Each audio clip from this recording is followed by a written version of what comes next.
Sir हमारी books कब शुरू करोगे, सर हमारे चैप्टर कब शुरू करोगे, सर ग्रामर ही पहले पढ़ा देना सर, प्लीज़ सर किताबें पढ़ा देना सर। सबकी अलग अलग रिक्वायरमेंट है ना, सबकी अलग अलग रिक्वायरमेंट है भाई, सीधी सीधी बात, नो बकवास। पहले तो ये समझ लो कि मैंने पहले ही कहा था कि मैं पढ़ाऊंगा पूरा, ठीक है, मैं पढ़ाऊंगा पूरा। अरे इतना ही नहीं रे, तुम पढ़ नहीं, तुम सिर्फ पढ़ो मत, मैं तुम्हें बता रहा हूँ, तुम पढ़ लो चलो, ठीक है, पढ़ लो चलो। पर तुम्हें ये कह रहा हूँ कि तुम्हारे लिए मैराथन भी जब लेकर आऊँगा ना, तो 2 घंटे के अंदर पूरी किताबें ख़त्म करवा दूंगा। 2 घंटों में किताबें ख़त्म करवा दूंगा। बात समझ में आई कि नहीं है? ठीक है, 2 घंटों में किताबें ख़त्म करवा दूंगा, ठीक है। अब मेरी बात सुनना, ढंग से समझना मेरी बात को। यहाँ पर एक चैप्टर है। अब कुछ बच्चे कहेंगे कि सर प्लीज़ आज आपने ये क्यों शुरू कर दिया सर, प्लीज़ सब आपने वही पढ़ाना था सर, ये वो। देखो देखो, जिस क्लास में तुम अब आए हो, मैं उस क्लास को लगभग पिछले 12-13 साल से पढ़ा रहा हूँ।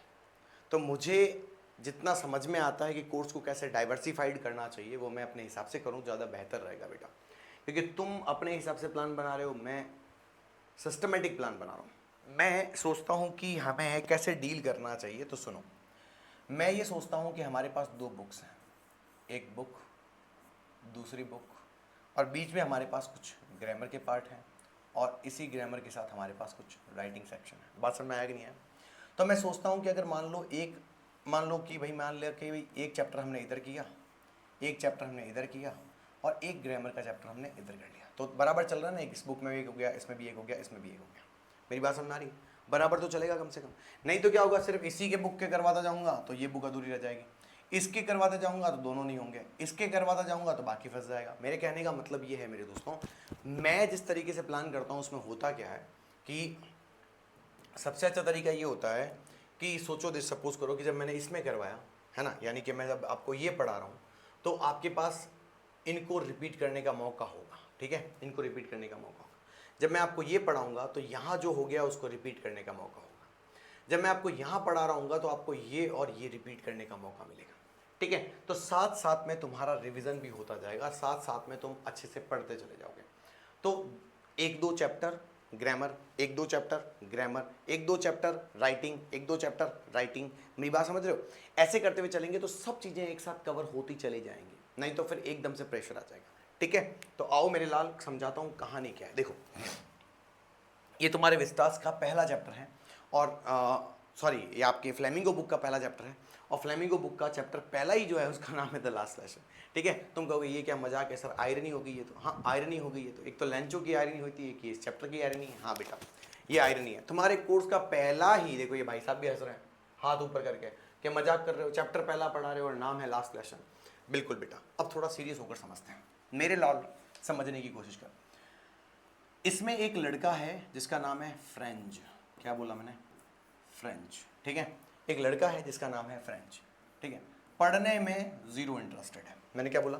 पढ़ने में ज़ीरो इंटरेस्टेड है। बात ठीक है, पढ़ने में ज़ीरो इंटरेस्ट है, उसको पढ़ने में कोई दिलचस्पी नहीं, ठीक है, उसको पढ़ने में कोई दिलचस्पी नहीं है, ठीक है। उसके लिए स्कूल, उसके लिए बुक्स, ठीक है, उसके लिए एजुकेशन का कोई मतलब नहीं है ना। उसके लिए ना तो स्कूल का कोई मतलब है, ना बुक्स का कोई मतलब है, ना एजुकेशन का कोई मतलब है। यानी कि उसके अकॉर्डिंग ये सब बेकार की चीज़ है, उसके अकॉर्डिंग ये सब बेकार की चीज़ है। तो अच्छी चीज़ क्या है तो सुनो, अच्छी चीज़ क्या है वो सुनो। देखो, फ्रेंच जो है वो एक लड़का है जो स्कूल में पढ़ता है ना, उसके लिए स्कूल, बुक्स और टीचर, एजुकेशन का कोई लेना देना नहीं है। हुआ क्या है कि इस चैप्टर के अंदर एक्चुअली जर्मनी वर्सेस फ्रांस, ठीक है, इन दोनों का आपस में युद्ध हुआ, ठीक है। इसे फ्रैंको पर्शियन वॉर कहते हैं। क्या बोलते हैं? फ्रैंको पर्शियन वॉर, ठीक है। तो ये फ्रैंको पर्शियन वॉर की वजह से हुआ क्या कि जर्मनी ने, मैंने क्या बोला? जर्मनी ने, है ना, जर्मनी ने फ्रांस की 2 जगह हैं, यानी फ्रांस की 2 जगह हैं, है ना, फ्रांस की 2 जगह हैं जिनका नाम है मेरे दोस्तों अल्सास एंड लॉरेन। क्या नाम है? अल्सास एंड लॉरेन, ठीक है। ये 2 जगह हैं, ये दोनों जगहें जो कि किसकी थी? फ्रांस की थी। लेकिन वॉर में जर्मनी ने इनके ऊपर क्या कर लिया? अधिकार कर लिया। जर्मनी ने इनके ऊपर अधिकार कर लिया, मतलब जर्मनी ने इन दोनों जगहों को अपने कब्जे में ले लिया। मेरी बात समझ में आई? ठीक है। अब क्योंकि जहां पर फ्रांस के लोग रहते थे, तो सोच के देखो बचपन से क्या सीखी होगी, फ्रेंच भाषा सीखी होगी। हाँ, वहीं पर जर्मनी ने जब अचानक से इन दोनों टेरिटरीज को अपने कब्जे में ले लिया, तो अब ये देश इन लोगों को जर्मन सिखाने की कोशिश करेगा। तो हुआ ये कि फ्रेंको पर्शियन वॉर के अंतर्गत जर्मनी ने फ्रांस की 2 जगहें अपने कब्जे में कर ली।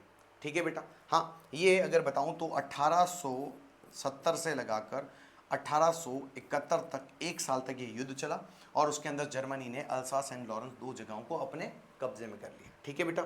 ऐसा करने की वजह से जहाँ पर लोग फ्रेंच लोग रहते थे वो फ्रेंच भाषा बोलते थे, वहीं पर अब जर्मनी ने उन देशों को अपने अंडर में ले लिया है, उन जगहों को अपने अंडर में ले लिया है। इसी वजह से वो अब कह रही है कि जर्मन भाषा यहाँ पर पढ़ाई जाएगी, फ्रेंच नहीं। तो हुआ ये कि ये फ्रेंच बोलने वाले बच्चे जो हैं, फ्रेंच जानने वाले लोग जो हैं, उनके वहाँ पर एक टीचर है जिनका नाम है एम हैमल। याद रख लेना, मैं फिर बोल देता हूँ, ये एम हैमल नाम के जो टीचर हैं, ढंग से सुनना मैंने क्या बोला, ये एम हैमल नाम के जो टीचर हैं, एम हैमल फ्रेंच लैंग्वेज के टीचर हैं, फ्रेंच लैंग्वेज टीचर है। और क्योंकि जहां पर फ्रेंच नहीं पढ़ाई जाएगी वहां के टीचर्स का भी ट्रांसफर हो जाएगा, और वहां पर अब जर्मन पढ़ाई जाएगी। मैंने क्या बोला, वहां पर अब जर्मन पढ़ाई जाएगी। तो जब जर्मन पढ़ाई जाएगी तो फ्रेंच के टीचर को वहां से निकाल दिया जाएगा। एम हैमल इस जगह पर पिछले 40 साल से काम कर रहे हैं। क्या बोला मेरे बेटे, मैंने क्या बोला, 40 ईयर्स से काम कर रहे हैं, और वो आज जा रहे हैं तो इस जगह पर जहां पर एम हैमल ने 40 साल काम किया है ना, आज वो जा रहे हैं, तो इसीलिए उनका आज लास्ट लेक्चर है, उसे बोलते हैं द लास्ट लेसन। ठीक है। और गांव वाले इकट्ठे हुए हैं, और आज पता चला इसको, किसको, फ्रेंच को, कि एम हैमल जा रहे हैं। तो आज उसका मुंह पहली बार एम हैमल की वजह से ऐसा हुआ है। मेरी बात समझ आई, उसका दिल टूट गया है, और वो कह रहा है काश मैं पढ़ लेता, काश मैं पढ़ लेता। और एम हैमल हमेशा हमेशा के लिए जगह छोड़कर जा रहे हैं। ठीक है मेरे दोस्तों, तो चलिए शुरुआत करते हैं। आज का लेक्चर ज़्यादा बड़ा नहीं होगा, लेकिन मैं कोशिश करूंगा कि आपको मज़ा आ जाए चैप्टर पढ़ के। ठीक है। तो मेरे लेडीज़ एंड लेडाज, तुम्हारे श्रवण भाई की महफिल में स्वागत है। और कमेंट करके बताना, क्योंकि मैंने पहले भी कमेंट के तौर पर बहुत सारी चीज़ें कही। एक बात और, जो टॉपिक यूट्यूब पर अधूरे पड़े हैं, मिले हुए हैं, उन टॉपिक्स की मेन क्लासेस एप्लीकेशन में पढ़ी है। जाओ, फ्री है, कोई पैसा नहीं मांग रहा आपसे मैं, वहाँ जाकर देखो। यूट्यूब पर सब कुछ नहीं पढ़ा सकता बेटा। आओ, अबाउट द राइटर क्या है। Alphonse Daudet was a French novelist and short story writer and has more than 3 dozen works of literature to his credit. He is considered to be one of the most iconic names of French literature. He portrayed human emotions in a very realistic manner. तो इस chapter को किसने लिखा है उसकी थोड़ी बात कर लेते हैं। ठीक है। इस चैप्टर को मेरे दोस्तों लिखा गया है, इस चैप्टर को लिखने का काम किया है हमारे राइटर हैं, एक फ्रेंच राइटर हैं जिनका नाम है एल्फोंस डॉटेड। क्या नाम है बेटा, एल्फोंस डॉटेड। इन्होंने इस चैप्टर को लिखा है। ठीक है। एल्फोंस डॉटेड जो हैं, इन्होंने इस चैप्टर को लिखा है, जो कि एक फ्रेंच नोवेलिस्ट है ना, नोवेलिस्ट है यानी नोवेल लिखते हैं। ठीक है बेटा, समझ में आया कि नहीं आया। ये कई सारी शॉर्ट स्टोरीज लिख चुके हैं, इन्होंने कई सारे डजन्स ऑफ लिटरेचर वर्क लिखे हैं, है ना, यानी कि फ्रेंच लिटरेचर के एक बहुत आइकॉनिक राइटर हैं ये, है ना, एक आइकॉनिक नेम है जिनका नाम है एल्फोंस डॉटेड। ठीक है। ये हमेशा क्या करते हैं, ह्यूमन इमोशंस को बहुत अच्छे से रियलिस्टिक तरीके से बताने की कोशिश करते हैं, है ना। ये ह्यूमन नेचर को रियलिस्टिक मैनर में बताने की कोशिश करते हैं। ठीक है बेटा। अब कुछ वर्ड्स हैं जिसकी बात कर लेते हैं। आइकॉनिक का मतलब होता है प्रतीकात्मक, यानी प्रसिद्ध व्यक्ति, फेमस बोलते हैं जिसे। एक बात और समझना मेरे लाल, जिस तरह से मैं तुम्हें ये क्या कहते हैं आपकी ये चीज़ पढ़ाऊंगा ना, यानी कि चैप्टर पढ़ाऊंगा ना, उसमें देखना हर जगह पर ऐसे वर्ड्स लिखे होंगे, यानी एक वर्ड, फिर उसका हिंदी, उसके बाद उसका सिनोनिम एक, और उसका एक एंटोनिम एक। सर ये क्यों पढ़ा रहे हो और ऐसे क्यों? क्योंकि मेरे दोस्तों आपके एग्जाम में अनसीन पैसेज आते हैं। आपको पता है क्या बोला मैंने, अनसीन पैसेज आते हैं। उन अनसीन पैसेज के अंदर आप सबको पता है कि आपको सिनोनिम पूछे जाते हैं। हाँ, क्या पूछे जाते हैं, सिनोनिम, और आपको एंटोनिम भी पूछे जाते हैं। हाँ, क्या बोला मैंने, एंटोनिम भी पूछे जाते हैं। ऐसी कंडीशन में जब अनसीन पैसेज होता है तो आपको सिनोनिम और एंटोनिम पूछा जाता है, और वो आप नहीं करके आते हो। इसी वजह से मैंने ये डिसाइड किया इस बार कि मेरी क्लास के अंदर बच्चा हिंदी मतलब तो देखेगा ही, लेकिन उसके बाद उनका एक एक सिनोनिम और एक एक एंटोनिम भी देखेगा। फिर मैं देखता हूं कैसे उसका अनसीन पैसेज के अंदर नंबर कट जाता है। कतई जहर ट्रिक लगाई है सर, क्या बात है, आप तो कतई जहर निकले। मैंने कहा हीरा बेटे ध्यान दे, इधर रुक जा। ठीक है, आइकॉनिक का मतलब प्रतीकात्मक होता है, प्रसिद्ध, और लेजेंडरी, लेजेंडरी का मतलब होता है जो बहुत फेमस हो, लेजेंड हो। और एक इसका उल्टा होता है अननोन, यानी जिसे जानते भी नहीं। बात समझ में आया? पोर्ट्रेट यानी चित्रित करना, किसी इंसान को चित्रित, उसका वर्णन करना, कैरेक्टर स्केच, उसे डेपिक्टेड भी बोलते हैं, DEPICTED, ठीक है। और एक होता है कंसील्ड, कंसील्ड मतलब छुपाना, ये तो होता है बताना, ये होता है छुपाना। एक आता है रियलिस्टिक, ये पढ़ा रियलिस्टिक, ये पढ़ा रियलिस्टिक। रियलिस्टिक का मतलब होता है यथार्थवादी, है ना, यानी हम यथार्थ तरीके से बताते हैं, उसे हम बोलते हैं प्रैक्टिकल। और वहीं पर हम इसका उल्टा लेते हैं, हाँ, आइडलिस्ट, यानी हम इसे एकदम निराशावादी तरीके से बताते हैं। मेरी बात समझ में आ जाएगी? ठीक है, बात ठीक है बेटा जी, कोई तकल्लुफ है तो बताओ मेरे लाल। कंप्लीट हुआ? जो बहुत ही बढ़िया। आओ, यहाँ क्या लिखा है? अब यहाँ से चैप्टर शुरू हो रहा है। एक बच्चा है जिसका नाम फ्रेंच है, और वो आज अपने स्कूल के लिए लेट हो गया है, आज अपने स्कूल के लिए लेट हो गया है। वो ठीक, हाँ, शाबाश बेटे, तेरे जैसा बच्चा, शाबाश मेरे लाला, बिल्कुल ठीक है। यानी एक ऐसा बच्चा जो पढ़ने वाला था ही नहीं, जैसे मैं मान लेता हूँ मैं खुद भी पढ़ने वाला नहीं था। अब देखो, I started for school very late that morning and was in a great dread of scolding. हाँ, of a scolding, especially because M. Hamel had said that he would question us on participle, and I did not know the first word about them. क्या कह रहा है? मैं उस दिन सच्ची बताऊं तो उस दिन मैं स्कूल के लिए पहले से ही बहुत ज़्यादा लेट हो गया था। ठीक है, मैं बहुत ज़्यादा लेट हो गया था। मॉर्निंग में उठे तब तक मैं लेट हो गया। और सही बताऊं तो उस दिन मुझे बड़ा डर था। इन ग्रेट ड्रीड ऑफ स्कॉल्डिंग, इसका मतलब होता है डांटे जाने का भय, है ना। क्या बोलते हैं? डांटने का भय, डांटने का भय। बात समझ में आई बेटा? हाँ, डांटने का भय, बिल्कुल ठीक है, यानी डांट खाओ उसका भय। तो मुझे सही बताऊं तो उस दिन लेट हुआ क्योंकि मुझे डांटे जाने का भय था, मतलब मेरे को डांटा जाएगा, मुझे ये पता था। Specially because M Hamel had said, क्योंकि एम हेमल ने कहा था। एम हेमल ही तुम्हारे वो टीचर हैं जो कि फ्रेंच लैंग्वेज के टीचर कहे जाते हैं, ठीक है ना। यहाँ ध्यान रखना, एम का मतलब बिल्कुल भी मिस्टर नहीं है, ठीक है। सेड, उन्होंने कहा था कि he would question us on participles, उन्होंने मुझे कहा था कि भाई वो पार्टिसिपल्स के रूल्स पूछेंगे। बेटा पार्टिसिपल्स एक टॉपिक का नाम है, मेरी बात समझ में आएगी क्या? हाँ, पार्टिसिपल्स एक टॉपिक का नाम है। And I did not know the first word about them, और सही बताऊं तो मुझे तो पार्टिसिपल छोड़ो भाई साहब, पार्टिसिपल के पी का मतलब पता नहीं है, LE पर स्पेलिंग खत्म होती है। अपन तो गए, हाँ अपन तो गए, मेरे को तो पार्टिसिपल का पी भी नहीं आता था। हाँ, अपन को तो पार्टिसिपल का, and I did not know the first word about them, मुझे तो पार्टिसिपल के पी का मतलब पता नहीं। सर तो पार्टिसिपल, पार्टिसिपल सबका मतलब पूछेंगे, ओए होए होए, अपने तो बस की बात नहीं है। अब वो कहता है ऐसे तो अपन गए तो भाई साहब एम एम एल तो खतरनाक आदमी है, हैं, डंडा रखते हैं यहाँ पे, इतना सा नहीं भाई साहब, 2 फीट, अरे 2-4 मीटर, यहाँ आदमी खड़ा रहे, वहाँ तलवार घुमा दे, हाँ इतना खतरनाक। भाई साहब मामला तो गड़बड़ है। तो फाइनली उसने बोला यार क्या करूँ। For a moment I thought of running away and spending the day out of doors. अब यहाँ क्या लिखता है, क्या कहता है? कुछ क्षणों के लिए मैंने सोचा, क्या सोचा? कि मैं क्या करूँ, भाग जाऊँ। रनिंग अवे का मतलब होता है भाग जाना, है ना। रन अवे, रन अवे लिखा हुआ है, ठीक है। इसका मतलब ये बोल दो कि बंक मारना,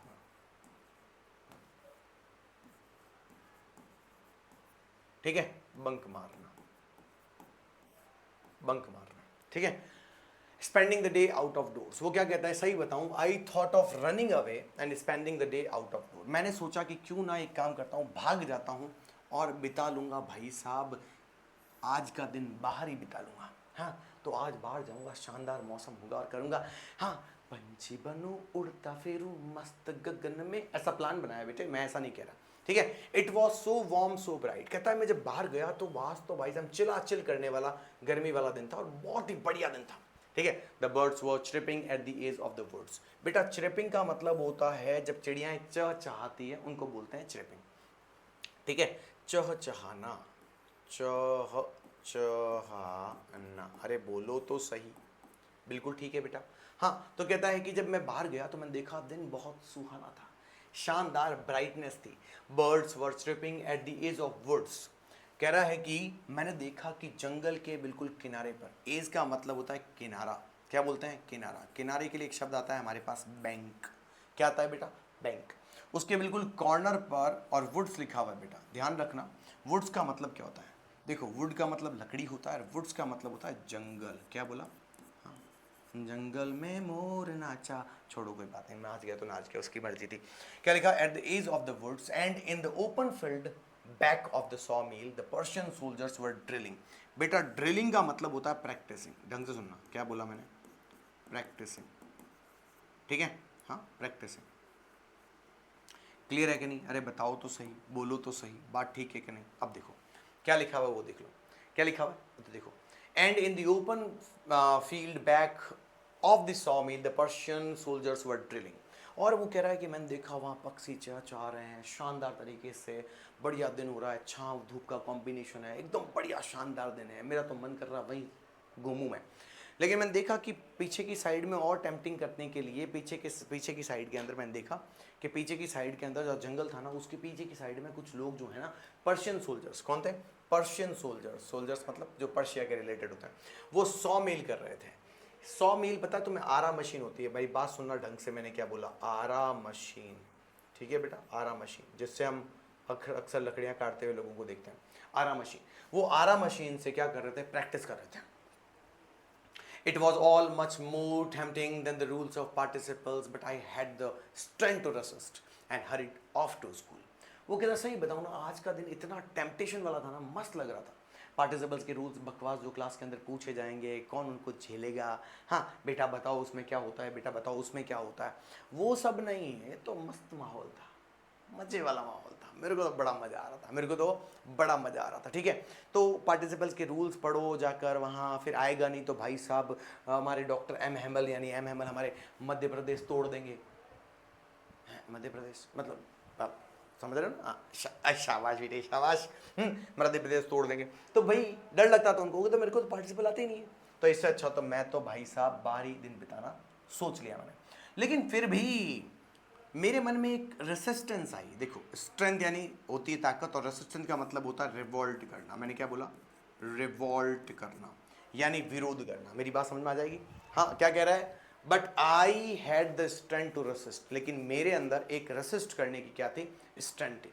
and hurried off to school, और मैं फटाफट क्या हुआ, मैंने उस टेम्पटेशन के ऊपर कंट्रोल किया, और कंट्रोल करने के बाद मैं वहाँ से स्कूल के लिए निकल गया। मैंने कहा छोड़ो रे यार, स्कूल चलते हैं, हाँ मैंने क्या कहा, स्कूल चलते हैं, ठीक है भाई। When I passed the town hall, यहाँ से अंडरलाइन करना बेटा, यहाँ से किताब में अंडरलाइन करना है, यहाँ से पूरा अंडरलाइन करना है, ठीक है। मैं यहाँ से तुम्हें अंडरलाइन करना सिखा देता हूँ, ठीक है, ये अंडरलाइन करना है। क्या लिखा हुआ है, when I passed the town hall there was crowd in front of the bulletin board. वो कह रहे हैं कि जब मैं टाउन हॉल के आगे से निकला तो मैंने देखा कि बुलेटिन बोर्ड के आगे खूब भीड़ थी। अब तुम मुझे पूछो कि बुलेटिन बोर्ड क्या होता है सर, सुनो, बुलेटिन बोर्ड का मतलब होता है नोटिस बोर्ड। ढंग से सुनना, मैंने क्या कहा, मैंने क्या कहा, नोटिस बोर्ड। बात समझ में आई कि नहीं आई, हाँ क्या बोला बेटा, नोटिस बोर्ड, ठीक है, नोटिस बोर्ड। अब वो क्या कहता है कि मैंने देखा कि मैं वहाँ से जब जा रहा था, मैंने जब सोचा कि मैं स्कूल के लिए चलता हूँ, हाँ मैं स्कूल के लिए चलता हूँ, क्या रास्ता बनाया, आय हाय हाय हाय हाय हाय हाय। हाँ यहाँ पर हमारा एक बुलेटिन मतलब एक सभागार बना हुआ था, बड़ा सा टाउन हॉल बना हुआ था, और इस टाउन हॉल के जस्ट आगे एक बुलेटिन बोर्ड लगा हुआ था, जिसके ऊपर हमेशा क्या होता था, नोटिस लिखे हुए होते थे। आज यहाँ पर लोगों की बड़ी भीड़ लगी पड़ी है, हाँ काहे इतने जने खड़े हुए हैं, क्या हो गया, इतने जने काहे खड़े हुए हैं भाई, क्या तकलीफ हो गई आज। तो कह रहे आज इतने जने खड़े थे, मुझे समझ में नहीं क्या हुआ। For the last 2 years all the bad news had come, हाँ फ्रॉम देयर। वो कहता है पिछले 2 साल की जितनी बैड खबरें आई थी ना, वो सब यहाँ पर लिखी हुई थी, जैसे कि the lost battles, the draft and the orders of commanding officers. हमने कितने लोग खोए, हमारे कितने लोग शहीद हो गए, हमने कहीं कहाँ की जगहों का युद्ध हार लिया है, नए क्या ऑर्डर्स आए हैं, नया ड्राफ्ट क्या है, ये सब इस बुलेटिन बोर्ड पर लिखा हुआ होता था।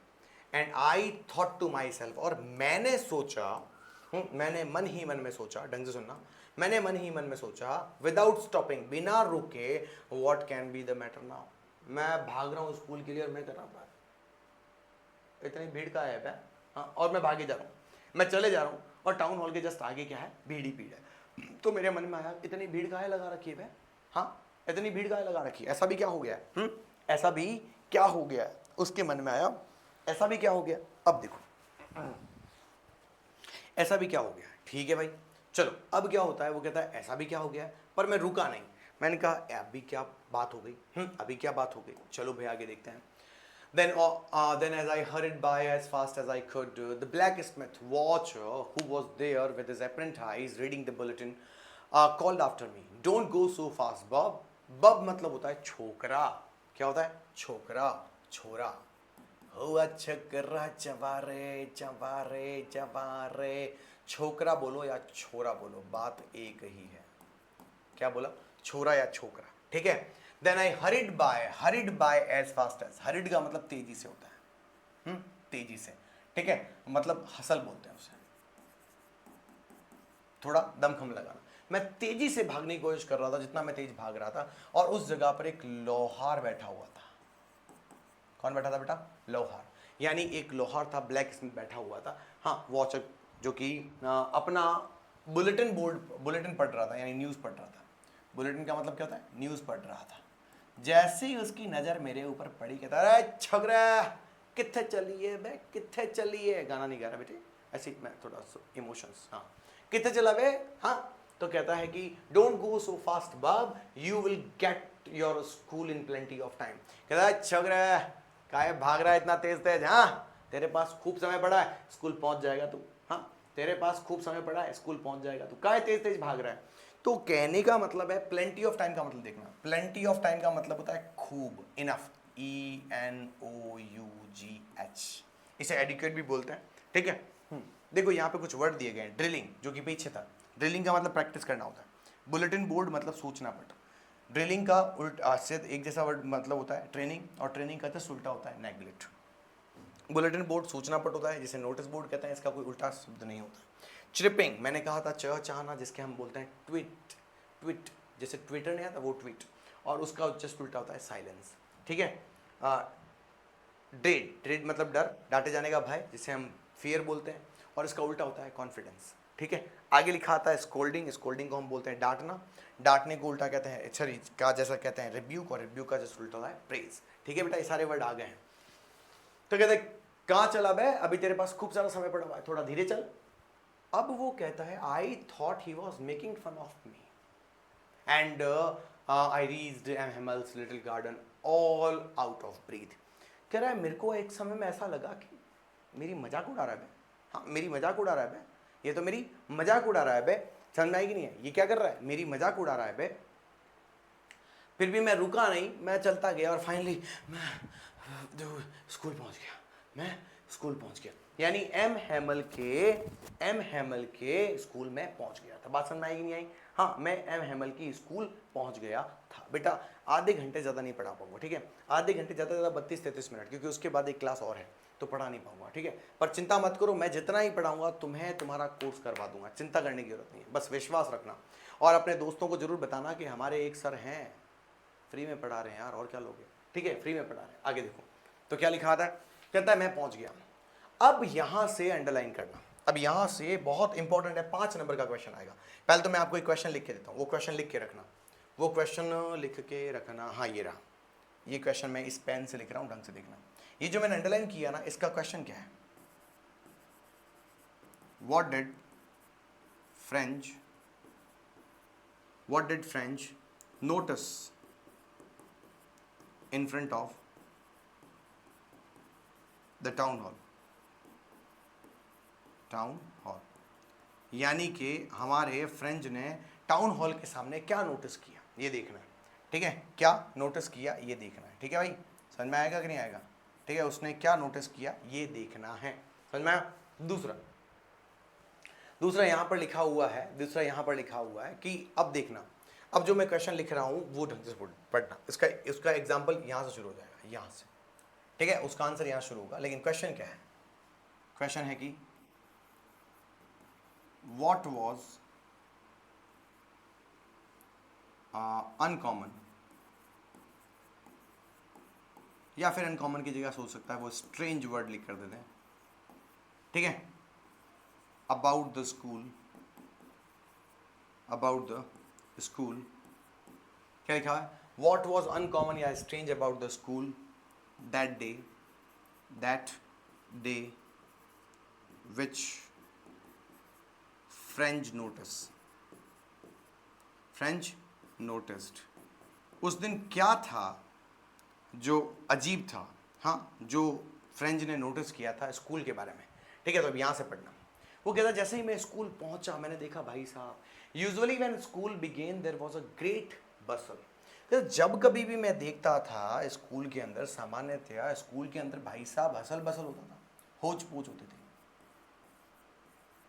होच पोच, हाँ, हमेशा होच पोच होती थी, which could be heard out in the street, the opening and closing of desk, lessons repeated in unison, very loud with our hands over our ears to understand better, and the teacher's great ruler rapping on the table.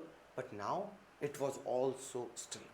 वो कहता है usually school कैसी होती थी, usually school ऐसी होती थी कि सुबह सुबह जब स्कूल के अंदर हम जाते थे भाई साहब गजब आवाज़ होती थी, ठीक है। हाँ, हमें स्कूल की आवाज़ गली के बाहर तक सुनाई देती थी, डेस्क का यानी बेंचों को खींचना, उन्हें फिर बंद करना, बार बार एक साथ यूनिशन में बच्चों का बोलना, बेटे बोलो ए फॉर, बाकी बच्चे बोलते थे एप्पल, ठीक है। और अपनी जगह के लिए लड़ना, और हम कुछ भी ढंग से सुनना चाहें तो उस समय हमें कान पर हाथ रख के सुनना पड़ता था ये, और टीचर का जोर जोर से भाई साहब डंडा टेबल के ऊपर ठोक ठोक कर कहना चुप हो जाओ रे, चुप हो जाओ रे, चुप हो जाओ रे। ये माहौल हुआ करता था, ये उस समय का माहौल हुआ करता था। बात समझ में आई कि नहीं आई? हाँ, but now it was all so still. पर वो कहता है भाई साहब, पर आज तो सत्यानाश हो गई थी। हाँ, आज तो सत्यानाश हो गया था। कैसे सत्यानाश हुआ? आज तो सत्यानाश हो गया था क्योंकि आज इतनी शांति थी। जब मैंने सोचा कि मैं स्कूल शांति से पहुंच जाऊंगा, क्योंकि इतना हमेशा ही कॉमोशन होता है, होच-पोच होती है, मैं तो स्कूल में आराम से पहुंचूंगा। लेकिन मुझे क्या पता था कि आज मामला बहुत गड़बड़ होने वाला है। मैंने क्या बोला? आज बहुत गड़बड़ होने वाला है। तो क्या हुआ था देखो, आई हैड काउंटेड ऑन का मतलब होता है थॉट, प्लान्ड। मैंने तो प्लान बना लिया था, आई मेड माई प्लान, मैंने तो प्लान बना लिया था, आई प्लान्ड, मैं तो प्लान बना चुका था। क्या प्लान बनाया? कि the commotion to get to my desk without being seen. वो कहता रहा भाई, अपने स्कूल में तो वैसे भी बहुत ज़बरदस्त हा हो होती है, इतनी भीड़ में चुपचाप गलियां से होते हुए बस्ते के अंदर मुंह छुपा के जाऊंगा, अपनी जगह बैठ जाऊंगा, किसी को पता नहीं चलेगा, किसी को पता नहीं चलेगा। अब उसको नन्ही सी जान को कौन समझाए भाई? हाँ, उस नन्ही सी जान को कौन समझाए कि भाई ऐसे नहीं होता बेटे, हाँ ऐसे नहीं होता बेटे, हाँ उसको कौन समझाए? लेकिन वो तो समझने का नाम ही नहीं ले रहा, हाँ समझने का नाम ही कहाँ ले रहा है, ठीक है नहीं? हाँ, वो तो समझने का नाम ही नहीं ले रहा। तो क्या होता है, कहता है मैं तो जाऊंगा बढ़िया आराम से, अपना मुंह छुपाऊंगा और मुंह छुपाकर बढ़िया शानदार तरीके से पहुंच जाऊंगा जगह पर, हाँ जगह पर पहुंच जाऊंगा। But of course that day everything had to be as quiet as Sunday morning. पर कहता नहीं, हाँ मेरे टाइम में जितनी शांति होनी थी, आज मानो इतनी शांति थी स्कूल के अंदर जैसे कि कोई आदित्यवार की छुट्टी हो। हाँ, only this day was there when he thought, हाँ नहीं, when the things turned out to be Sunday morning.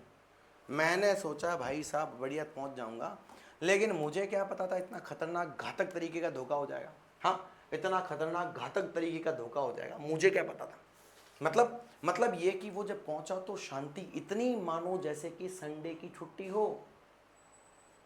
Sunday की छुट्टी हो तो स्कूल पहुंच गया तो संडे क्या? नहीं, देखो क्या है। Through the window I saw my classmates already in their place and M. Hamel walking up and down with his terrible iron ruler under his arms. अब वो देखता है कि भाई उसने क्या देखा? उसने देखा कि थ्रू द विंडो से देखा कि भाई साहब उसके क्लासमेट्स, हाँ रामूड़ा सामूड़ा पहले से ही क्या कर रहे हैं, हाँ क्लास में बैठे हुए। अब वो देखता है कि भाई साहब मेरा दोस्त ढगला राम पहले से ही विंडो में बैठा हुआ। कहता वाह शाबाश बेटे, शाबाश बेटे। रोज तो मेरे से भी लेट आने वाले, स्कूल के बाहर वेट करने वाले, साथ में स्कूल चलेंगे कहने वाले, पहले से ही सीट पे बैठे हुए। आज ही बैठना था, आज ही इतनी शांति होनी थी। दूसरा ये संडे की मॉर्निंग को इतना, अरे भाई साहब ये क्या मामला है, हाँ? तो कहता है through the window I saw my classmates, मैंने देखा अपने क्लासमेट्स को ऑलरेडी इन देयर प्लेसेस, पहले से ही अपनी अपनी सीटों पर बैठे हुए थे। और एम हेमल भाई साहब क्लास में आगे पीछे ऊपर नीचे घूम रहे हैं, वो भी अपनी खतरनाक आयरन रूलर लेकर। मतलब वही 2 मीटर वाला लंबा डंडा लेकर अपने खाक में यूं ऊपर नीचे घूम रहा है। वो कह रहा भाई साहब आज तो गए, आज तो गए, आज तो भाई साहब गए, आज तो एमएमएल कूटेंगे, आज तो मध्य प्रदेश गायब हो जाएगा। शाबाश बेटी। हाँ, अब वो घूम रहे हैं, अब इसके इंडिकेटर लग रहे हैं। अब ये कहता भाई साहब अपना तो मामला खतरनाक है। हाँ, I had to open the door and go in before everybody. You can imagine how blushed and how frightened I was. वो कहता है कि मुझे जाना पड़ा अकेला, दरवाजा खोलना पड़ा, मुझे जाना पड़ा अकेला और दरवाजा खोलना पड़ा, और तुम विश्वास करो सबके सामने मैं दरवाजा खोलकर अकेला गया हूं। हाँ, यू कैन इमेजिन, आप इमेजिन करो कि कितना मेरा मुंह ब्लश हो गया होगा। हाँ, और मैं कितना डरा हुआ। कहता मेरी तो भाई साहब लाइटें नहीं, इंडिकेटर नहीं, फॉक्स लाइटें लग रही थी, फॉक्स लाइटें, समझ रहे हो। हाँ, मेरे तो फॉक्स लाइटें लग गई। कहता मैं तो खतरनाक डरा हुआ था। आप इमेजिन करो कि मेरा जिया धड़क धड़क जिया, धड़क धड़क जिया, धड़क धड़क जाए। वो कह रहा गाना ऐसे मत गाओ, धड़का धड़क धड़का धड़क धड़का धड़क जाए। मेरी ऐसी फीलिंग्स आ रही थी, बहुत अच्छे, बट नथिंग हैपन, लेकिन कुछ नहीं हुआ। MML say to me and said, MML saw me and said very kindly, go to your place quickly, little French. We were beginning without you. वो कहता कुछ नहीं हुआ। MML ने बड़े प्यार से बोला, कहते हैं जाओ मेरे छोटे प्यारे से लिटिल फ्रेंच। कहते हैं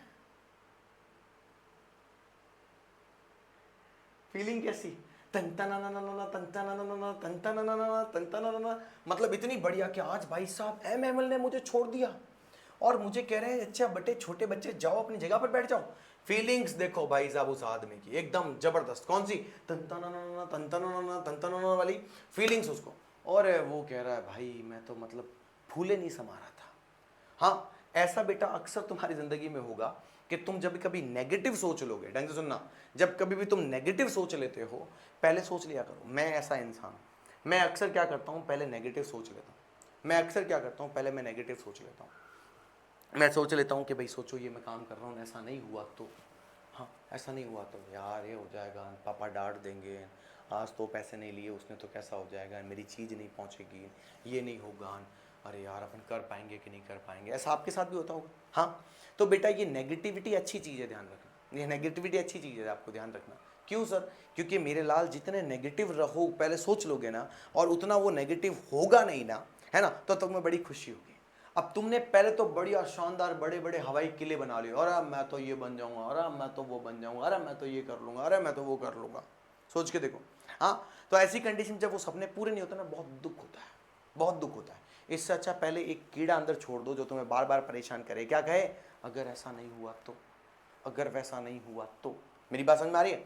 अगर ऐसा नहीं हुआ या वैसा नहीं हुआ तो क्या करेंगे, ऐसी कंडीशन को ध्यान रखो, जब वो नहीं होती है तो मैं बड़ा खुशी होती है। ये कह रहा है अरे भाई साहब मेरे को खा के लिटिल फ्रेंड्स तुम जाओ, मेरे को खा के लिटिल फ्रेंड्स तुम जाओ, और वो भी कौन, एमएमएल।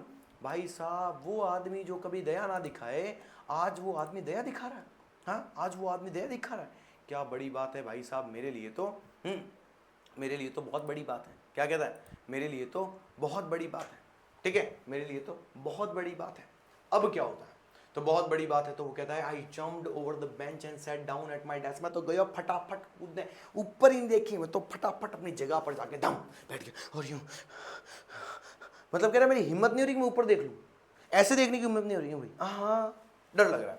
तो क्या कहता है, not till then when I had got a little over my fright did I see that our teacher had on his beautiful green coat, his frilled shirt and the little black silk cap all embroidered that he never wore except to inspection and prizes day।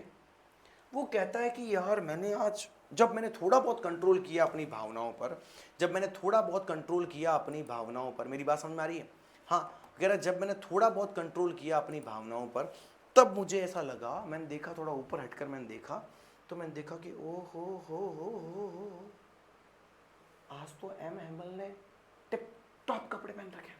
हाँ, राजू बन गया gentleman, uncle जी आज तो भाई साहब बढ़िया कपड़े पहन के हैं, बढ़िया मतलब श्रवण जी आज तो बढ़िया कपड़े पहन के हैं, गजब प्रेस करके शानदार वाली। हाँ, तो उसको लगा कि भाई साहब ये तो गजब है।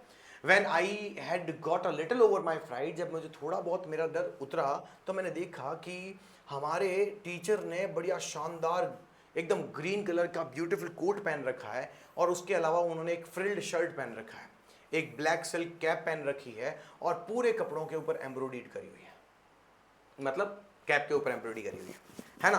और वो कपड़े वो कभी भी इंस्पेक्शन डे और प्राइस डेज के अलावा कभी नहीं पहनते थे। तो आज क्या बात है, साफ की गिरे तो नहीं आई हुई है, गिरे मतलब साल गिरा, हाँ शाबाश बेटे, साल गिरे तो नहीं आई हुई है। हाँ तो यार ऐसा क्या बात हुई, beside the whole school seem so strange and solemn, उसके अलावा हमारी पूरी स्कूल जो है वो आज बड़ी ही स्ट्रेंज लग रही है, विचित्र लग रही है, और सॉलम लग रही है। सॉलम का मतलब होता है गंभीर, ध्यान रखना, सीरियस बोलते हैं उसको। ये रहा सॉलम, सॉलम मतलब गंभीर, शांत, सीरियस और चेयरफुल, ठीक है बेटा। But the thing that surprised me most was to see, ये अंडरलाइन करो, सबसे इंपॉर्टेंट चीज जो मुझे सबसे ज्यादा सरप्राइज कर रही थी वो चीज ये थी कि हमारी स्कूल के अंदर me most was to see on the back benches that were always empty, the village people sitting quietly like ourselves. Old Hauser with his three-corner hat and the former mayor and the former postmaster and several others, है ना, besides. वो कहता है कि ये सब लोग मुझे वहाँ दिखे, वो बड़ी गजब की बात थी, मेरे लिए विचित्र बात थी। क्या विचित्र था कि यार ये सब लोग जो हैं वो यहाँ क्या कर रहे हैं, ये लोग हमारी क्लास के बैक बेंचेस पर कैसे बैठे हुए हैं, हमारी क्लास की बैक बेंचेस तो हमेशा खाली पड़ी रहती थी। तो आखिर क्या कारण हो गया आज, क्या कारण हो गया आज कि आज ये सब लोग हमारी क्लास में बैठे हुए हैं, मेरी बात समझ में आ रही है बेटा। हाँ आज क्या हो गया ऐसा कि आज ये सब लोग हमारी क्लास में बैठे हुए हैं, ठीक है बेटा, मेरी बात समझ में आई कि नहीं आई, बोलो हाँ के नाम, ठीक है। तो इतना ही आज के लिए पढ़ाऊंगा मेरे दोस्तों, बाकी हम पढ़ेंगे कल। पार्ट फर्स्ट यहीं कंप्लीट हो गया, ठीक है, बाकी मैं तुम्हें कल पढ़ाऊंगा मेरे लाल, ठीक है। कितने मिनट का वीडियो हुआ है ये मुश्किल से मुझे लगता है आधे घंटे का वीडियो हुआ है ना, मुश्किल से आधे घंटे, अरे 37 मिनट का हो गया, वाह का गजब है, ठीक है। तो सफिशिएंट क्लास है आज के लिए, इतना ही मेरे दोस्तों। अच्छी लगी तो दूसरे दोस्तों को बताना कि बुक शुरू हो चुकी हैं, आप आकर आराम से पढ़ सकते हैं, ठीक है मेरे दोस्तों। हर चैप्टर पढ़ाऊंगा, लेकिन कुछ चीज़ें यूट्यूब पर, कुछ चीज़ें बाहर, यानी एप्लीकेशन में। Bye bye, take care, see you and love you guys, thank you so much, bye bye.